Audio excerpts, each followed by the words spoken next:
اشرح لي صدري ويسر لي أمري واحلل عقدة من لساني يفقهوا قولي. إن الحمد لله نحمده ونستعينه ونستغفره ونعوذ بالله من شرور أنفسنا ومن سيئات أعمالنا. من يهده الله فلا مضل له ومن يضلل فلا هادي له. أشهد أن لا إله إلا الله وحده لا شريك له وأشهد أن محمدًا عبده ورسوله وصفيه من خلقه وخليله. أشهد أنه بلغ الرسالة وأدى الأمانة ونصح الأمة وكشف الله به الأمة وجاهد في الله حق جهاده حتى أتاه اليقين. وتركنا على المحجة البيضاء ليلها كنهارها لا يزيغ عنها إلا هالك، فصلوات ربي وتسليماته عليه.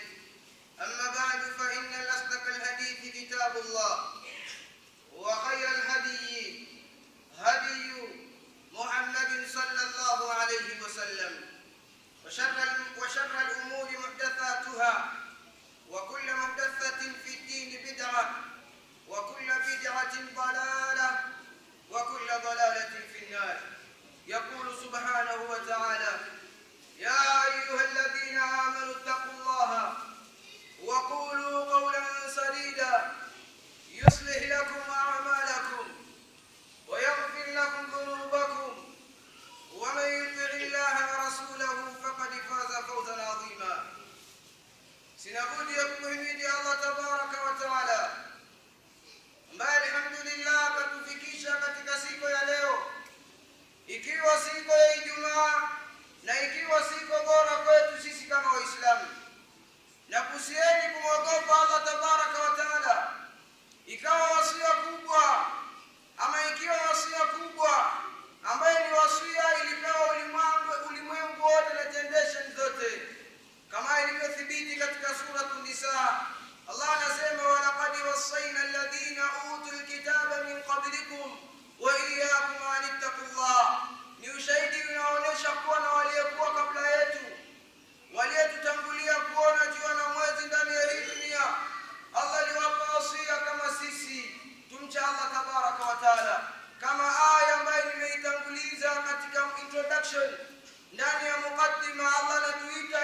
undugu wetu, ule undugu wetu wa Uislamu usije ukakatika, ule undugu wetu wa Uislamu tusije tukaumaliza tukishakuwa sisi ni wandugu, kama alivyosema Allah tabaraka wa taala, mara kwa mara tuwafaa tuwe tunayunga undugu wetu.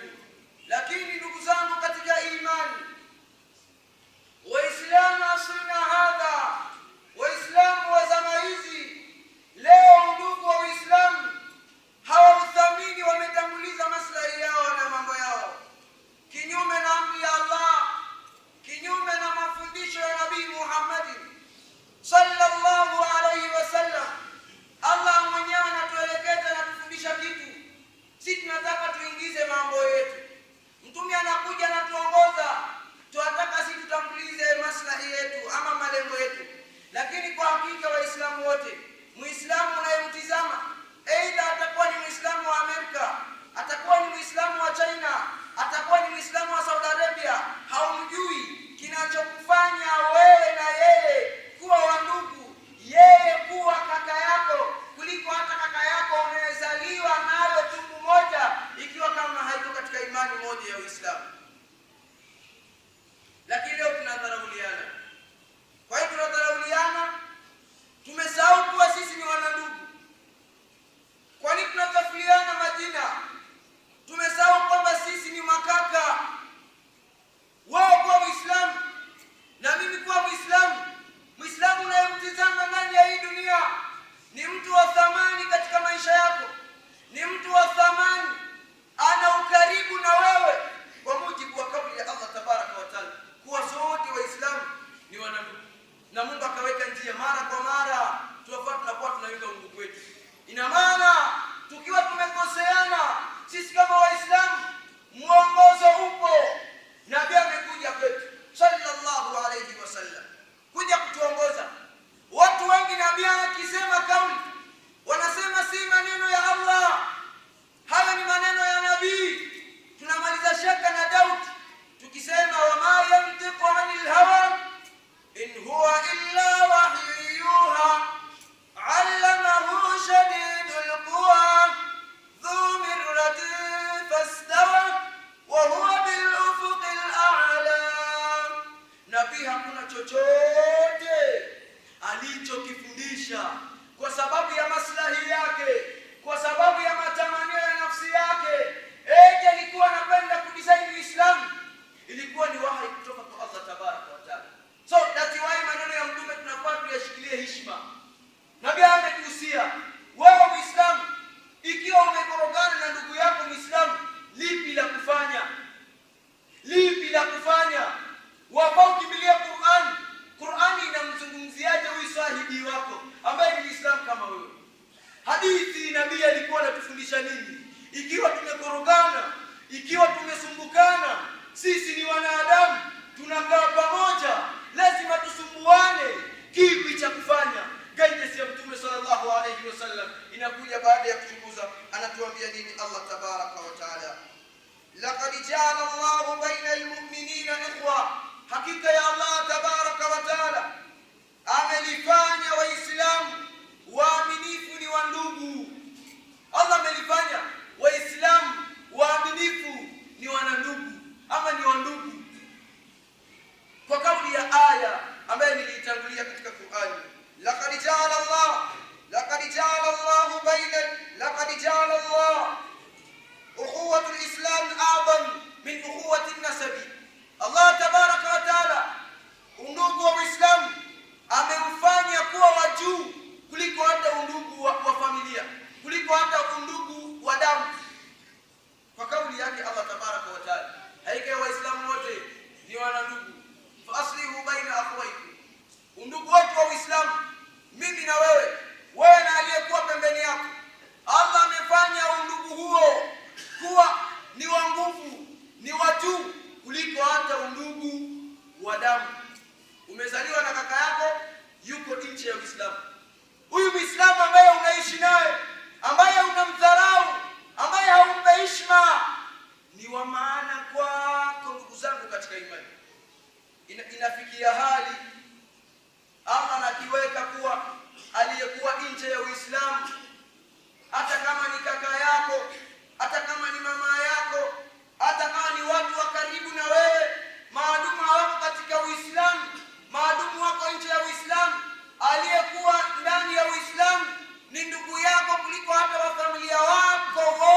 Muislamu ni ndugu ya Muislamu mwenzie. Wewe ni ndugu yangu na mimi ni ndugu yako. Haifai ukanifanyia dhulma, haifai ukanifanyia dhulma, aidha kwa kunifanyia mabaya, aidha kwa kunifanyia machafu, aidha kwa kunisengenya, kwa kunichafua. Ni haramu katika Uislamu. Kwa nini? Ikiwa wapo miongoni mwa Waislamu ambao Mwenyezi Mungu amejalia wanapenda familia zao, na wewe ukitaka kuikosea heshima familia yake, ni bora apigane na wewe kwa sababu ya heshima ya familia yake. Na kwa kweli, ikiwa sisi tunaelewa sisi kwa sisi ni wanandugu ambao Allah ndio ametufanya hivyo, leo hawezi kumchafua Muislamu kama huyo. Lakini wangapi ambao wanachafua Waislamu kama wao kwa kuwakosea adabu, kwa kuwazungumza kwa mabaya? Hadithi inamaliza inasema, kullu muslim ala almuslim haramun damuhu wa maluhu wa irduhu. Wallahi ni haramu wewe kumuua Muislamu. Muislamu kama wewe ni haramu wewe kula mali ya Muislamu kama wewe. Wangapi ambao wanaoa Waislamu ndugu zao ndani ya ulimwengu na ndani ya msikiti huu, wewe unakula njama juu ya Muislamu kama wewe, hatimaye unamwaga damu kwa sababu ya mapambo ya dunia, eti kwa sababu unataka kurithi mali yake, eti kwa sababu unataka kula haki yake. Ni haramu kwa Muislamu, ni haramu kwa ndugu yako wewe kula mali yake, wewe Muislamu kumchafua ili yake unamshusha. Baki hatimaye inafikia level ya kumdhalilisha Muislamu kama wewe. Ni tabia zetu wallahi. Muislamu kama wewe unamdhalilisha. Na wewe ni Waislamu wangapi ambao umewadhalilisha Waislamu? Ni Waislamu wangapi ambao umewadhalilisha? Ni Waislamu wangapi ambao umependa wawe chini na unaelewa ni ndugu yako? Nabii anasema, nusuru ndugu yako Muislamu dhaliman au madhluman, awe ni dhalim, amedhulumu, au madhluman, au amedhulumiwa, amedhulumu, as long as ni Muislamu mwenzio, wafau mnusuru, wafau mstiri. Leo unakuta Muislamu anakimbizwa ndani ya ulimwengu. Ni Muislamu kama wewe, ikiwa amedhulumu, uanze umfiche kumfanyia sitira. Kwa nini haya yote Allah aliyaleta? Kwa sababu alielewa sisi ni wanandugu. Na hilo ni kitu ambacho kinayunga udugu wetu. That's why distance yoyote inayoonekana ndani ya ulimwengu wote, ikiwa ni habari imekuja eti Waislamu wa Palestina wameuliwa, eti Waislamu wa sehemu fulani wameuawa, ulimwengu wote unasikitika na tunasema inna lillahi. Kitu gani kinachotulazimisha Waislamu wa Washington DC kupata shida inatuathiri? Kwa nini Waislamu wa Kongo wanachinjwa inatuathiri? Kwa kuwa ni ndugu zetu, si watu wa kawaida kama watu wengine waliokuwa out na Uislamu. Tunahuzunika, tunawaombea dua kutokana na ule undugu wetu, kwa sababu Allah amempa nguvu kuliko hata undugu wa damu.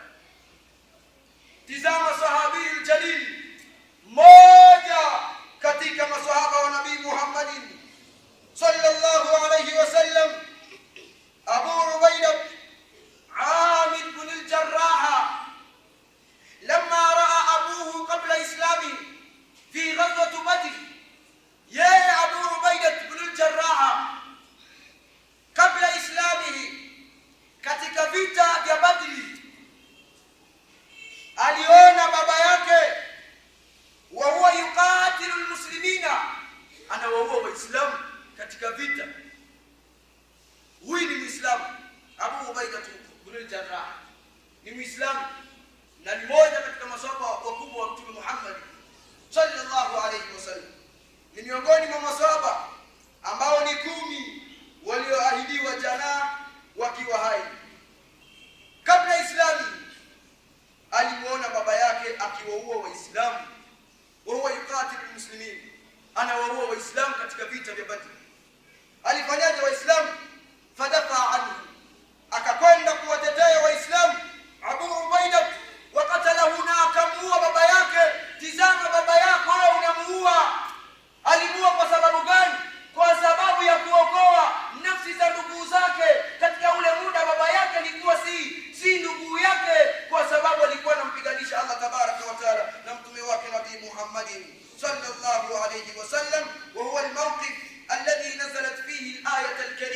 na ndiyo mawqif ya aya ya Allah tabaraka wa taala, au sababu nuzul ya Allah tabaraka wa taala kuteremsha aya inayosema la tajidu qauman yu'minuna billahi wal yawmil akhir yuwadduna man hadda Allah wa rasulahu walau kanu aba'ahum au abna'ahum. Ya kuwa Allah anasema hakika hawako watu wanayomwamini Allah tabaraka wa taala na mtume wake sallallahu alayhi wasallam na siku ya kiyama kuwa wanapenda waliompinga Allah tabaraka wa taala, hata kama ni baba zao, watoto wao, au wale watu wa karibu na wewe. Hayapo mtu anamuua baba yake kwa sababu ya kuokoa nafsi za Waislamu, kwa sababu ya kuokoa nafsi za ndugu zake. Baba ya mtu, na namna Nabii alivyotuzungumzia kufanyia wazazi wetu wema, kuheshimu wazazi wetu, lakini huyu anamuona baba yake anaoa Waislamu, akaja akampiganisha na akamuua katika vile vita vya Badr kwa ajili ya kuokoa Waislamu. Kwa nini usipate mafunzo katika hayo maneno kabla hujakwenda kumchafua Muislamu? Mzee Burete, kabla hujakwenda kumchafua Muislamu, kabla sijakwenda mimi kumchafua Muislamu, wallahi, kwa nini tusione hali ya maswahaba, namna walivyokuwa wanapendana, namna walivyoheshimu ndugu wao, namna walivyotoa elimu yao kwa Nabii Muhammad sallallahu alayhi wasallam. Leo tunadharauliana. Wewe unamdharau huyu Muislamu kama wewe, eti kwa sababu hana pesa unamjoini adui wa Allah na mtume wake sallallahu alayhi wasallam, eti kwa sababu ya pesa. Aqulu qawli hadha wa astaghfirullah li wa lakum fastaghfiruhu innahu huwal ghafurur rahim wa huwal barrul karim. Astaghfirullah fataibu min adh-dhanbi kama la dhanba lahu.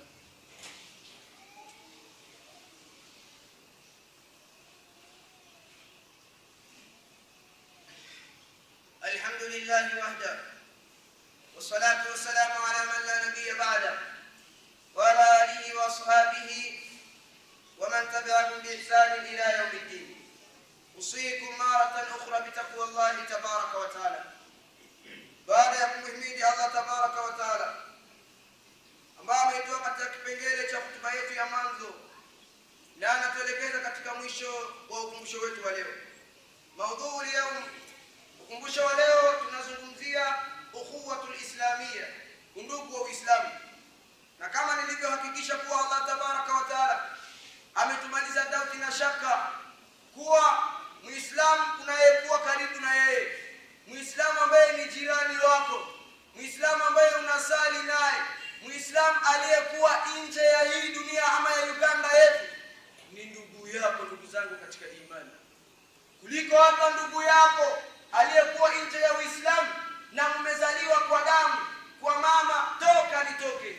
Je, vipi wanayefanya ukaribu na wasiokuwa Waislamu kwa kuwaharibia Waislamu ndugu zao, kwa kuwaoa Waislamu ndugu zao? Vipi ndugu zangu katika imani?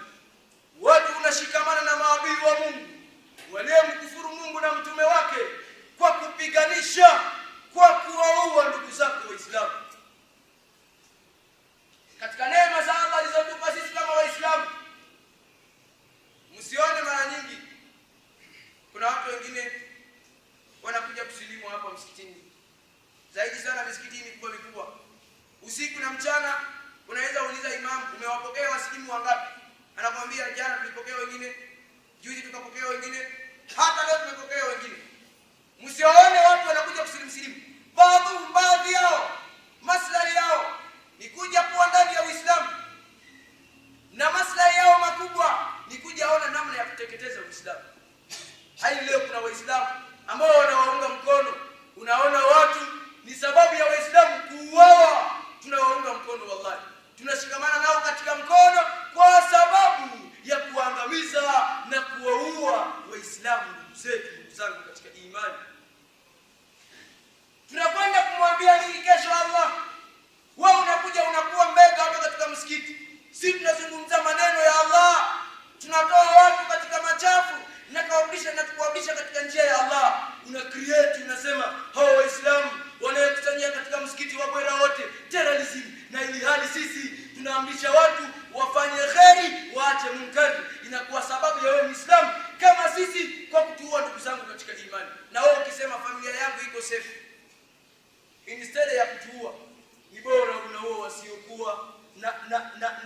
karibu na wewe instead ya kuwa Waislamu ndugu zako.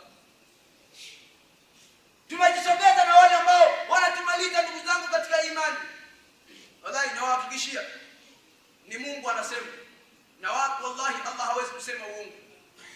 Wewe ukiwa una ndugu yako ni wa familia wako, umezaliwa nayo toka nitoke kwa tumbu ya mama moja, mmenyonya ziwa moja, hawezi akakupa mapenzi ya dhati wallahi kama hujamfanana.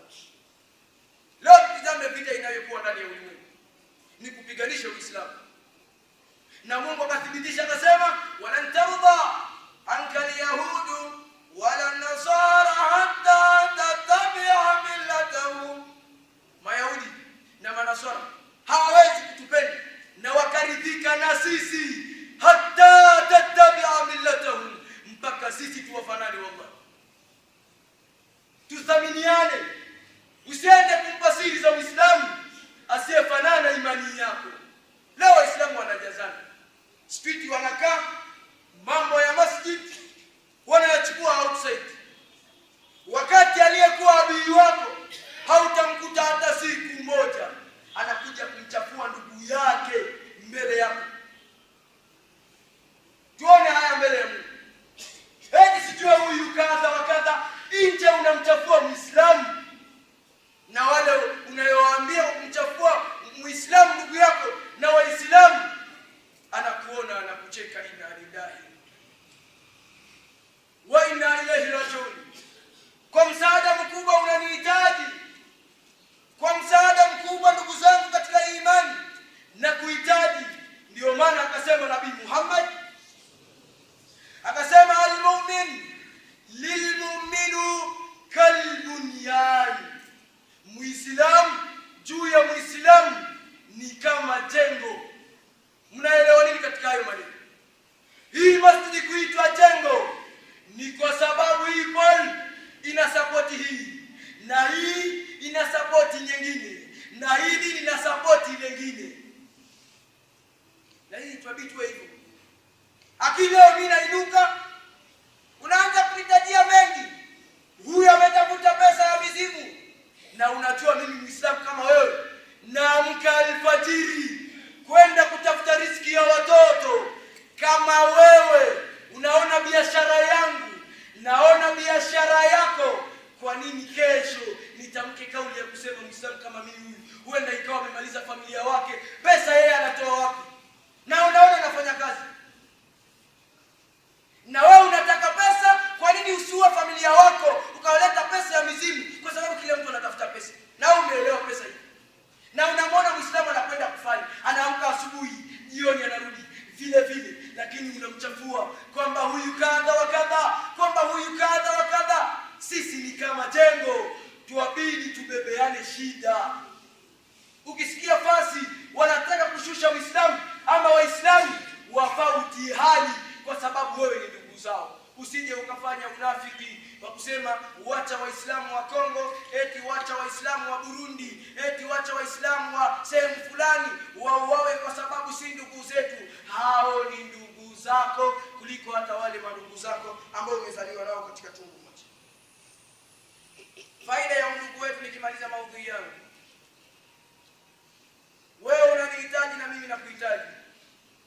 Mapenzi yetu na ndugu wetu hata Nabii akaufikisha kaburini.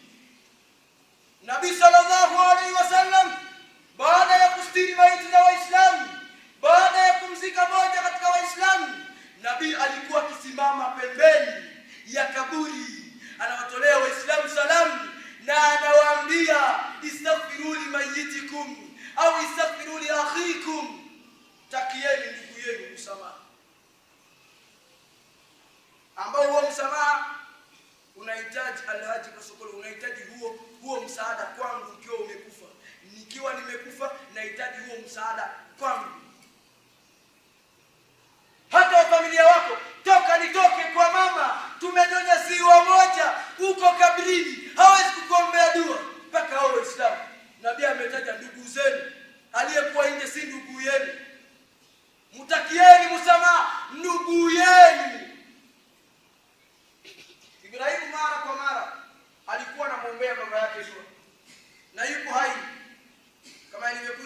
sura Ash-Shu'ara. Ibrahim anamjia Mungu anasema waghfir li abi innahu kana min ad-dallin. Samehe baba yangu ya Rabb, hakika yeye ni miongoni mwa dhalina, wale waliopotea. Alikuwa anamwombea hizo dua akiwa hai. Lakini Ibrahim akakontinua kuwa anamwombea baba yake.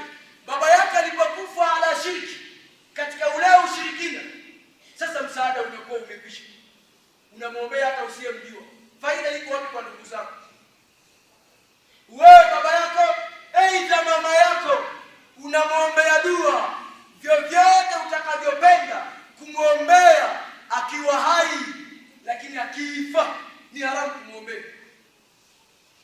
Faida iko wapi? Unakwenda kumwombea mtu usiyemjua. Lakini kwa nini? Kwa sababu ni Muislamu kama wewe. Mama yako unakataa kumwombea dua. Wa ma kana istighfaru Ibrahim li abihi illa an mawida. Hakuwa Ibrahim kumwombea baba yake msamaha. Walikuwa na mambo yao baba na mzazi, na yale ilikuwa inaonyesha mapenzi ya mtoto na baba. Lakini Ibrahim ukiteremka na aya falamma tabayyana lahu annahu aduwwun lillah tabarra'a min inna Ibrahima la'awwahun halim. Ibrahim alipoelewa baada ya baba yake kufa katika ule ushirikina, falamma tabayyana lahu annahu aduwwun lillah tabarra'a min, Ibrahim tabarra'a min dhalik, aliacha jambo la kumwombea baba yake msamaha. Na Allah akasema haikuwa kwa manabii, kwa mitume, walladhina amanu, na waislamu nyote mnayopandisha imani kuwaombea wasiokuwa waislamu wakisha kufa, mnawaombea dua. Si sifa yenu ninyi waumini. ayastaghfiru lilmushrikin walau kanu uli qurba min ba'di ma tabayyana lahum annahum ashabul jahim. Baada ya haki kisha kubainika kuwa ni watu wa motoni. Wewe ni haramu.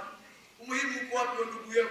Haki imembainikia kwamba ni mtu wa motoni, tena anakuwa hahitaji msaada wako. Ndugu zangu katika imani, na uhusieni tushikamane sisi kama Waislamu katika kamba moja, kama alivyosema Allah, wa'tasimu bihablillahi jami'a wala tafarraqu. Tushikamane katika kamba moja ya Allah sisi kama Waislamu, na wala tusifarakiane, tusizozane, kuchafuliana, kutupiana maneno yasiyofanana Uislamu. Ndugu zangu katika imani, nikimaliza maneno yangu, anasema Nabii Muhammad sallallahu alayhi wasallam, la tahasadu. Hizo ni katika njia za kuchunga undugu wetu. La tahasadu, tusioneane usda, usimfanyie ndugu yako Muislamu usda, tusifanyieni usda kwa ndugu zetu Waislamu. Wala tabaghadu. Wallahi wako miongoni mwa watu anamuona Muislamu ameinuka kinamfanya vibaya, instead ya kuomba dua usema Allah, ndugu yangu Muislamu namna amekuwa vizuri, mchungie neema yake ya Rabbi, muhifadhie neema yake ya Rabbi. Wala tabaghadu, tusichukiane ndugu zangu katika imani. Leo tumechukiana kwa sababu ya kura.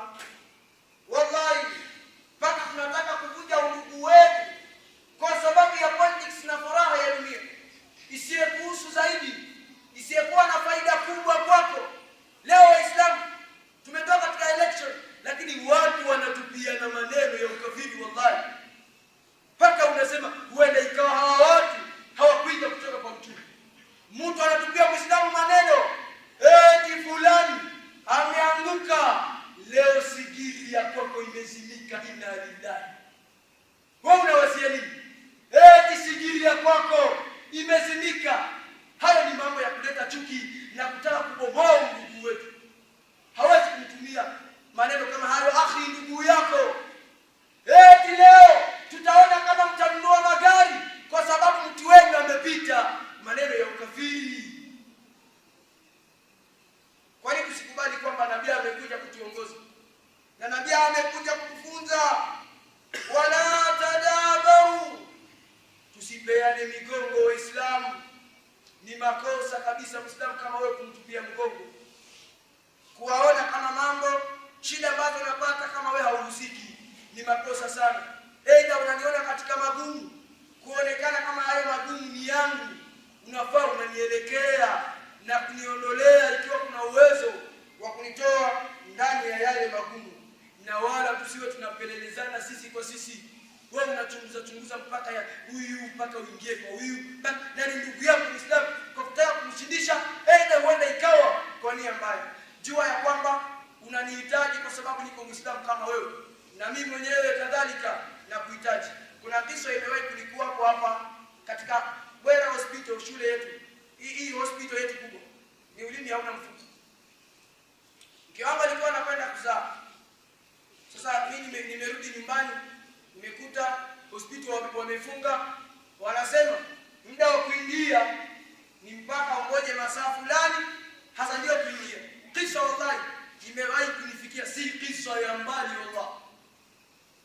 Nikakuwa hapo, mtoto akaja, alikuwa ni mtoto wa shule Alliance High. Na namna sisi kama waimamu, Allah azidi kutuongoza na wallahi atustiki.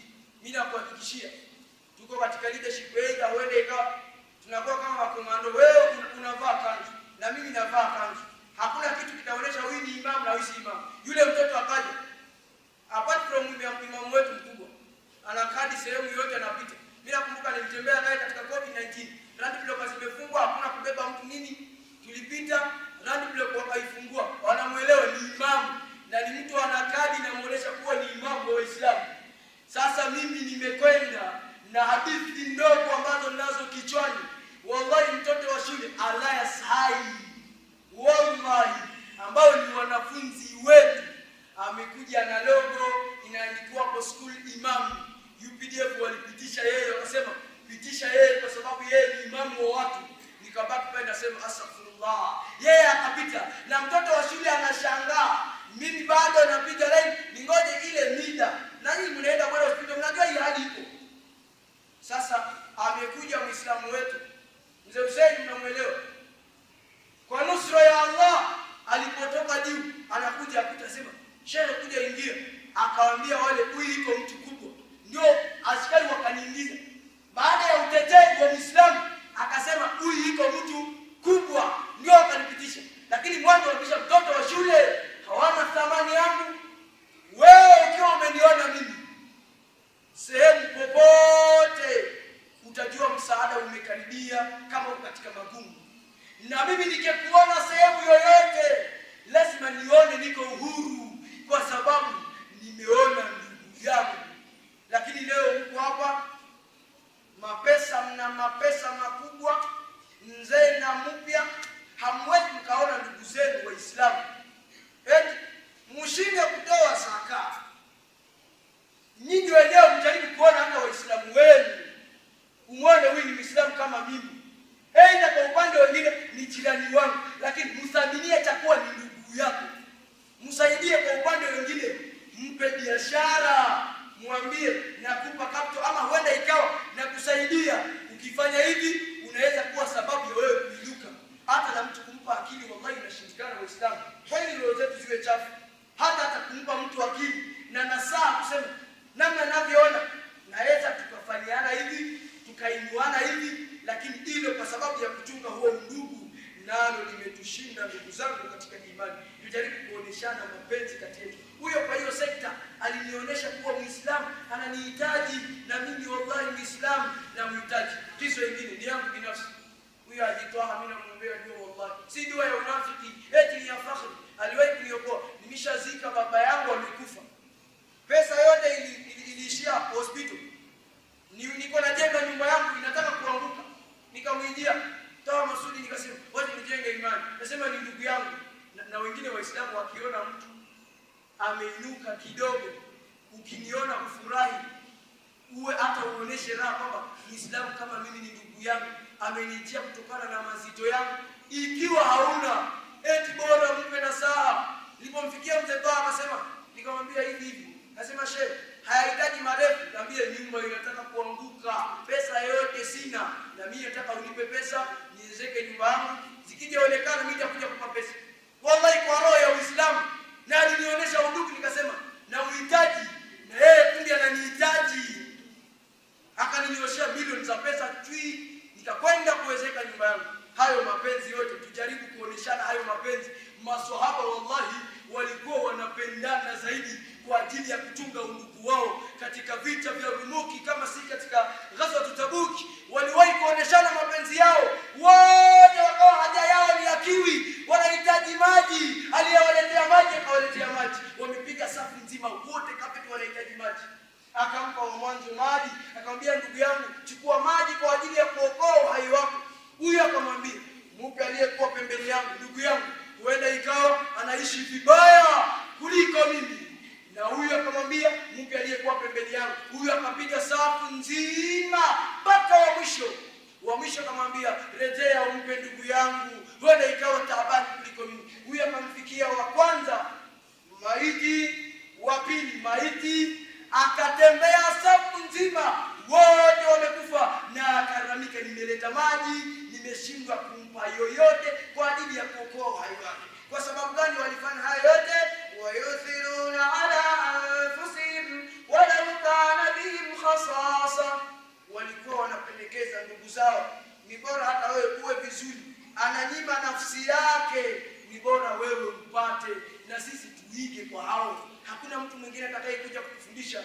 Tizame vipi Nabii alitufundisha, Allah amesema nini, na maswahaba waliishi na Mtume hekima yao ilikuwaje kwa ajili ya kuunga undugu wetu. Kwa hayo machache yakiwa mengi, naomba Allah yahifadhi ndani ya vifua vyetu, iwe sababu ya Allah ili tuingize katika jana yake, na iwe sababu ya kuleta umoja na mapenzi kati yetu.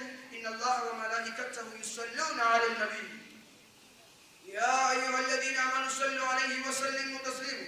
وقال صلى الله عليه وسلم من صلى عليه صلاة واحدة صلى الله عليه بها عشرة. اللهم صل على محمد وعلى آل محمد كما صليت على إبراهيم وعلى آل إبراهيم، وبارك على محمد وعلى آل محمد كما باركت على إبراهيم وعلى آل إبراهيم إنك حميد مجيد. وارض عن الخلفاء الراشدين منهم أبو بكر الصديق وعمر بن الخطاب وعثمان بن عفان وعلي بن أبي طالب وعن جميع صحابة رسول الله أجمعين. اللهم اجعل جمعنا هذا جمعا مرحوما وتفرقنا من بعده تفرقا معصوما. اللهم ألف بين قلوبنا واصلح ذات بيننا واهدنا سبل السلام ونجنا من الظلمات إلى النور وجنبنا ما ظهر منها وما بطن.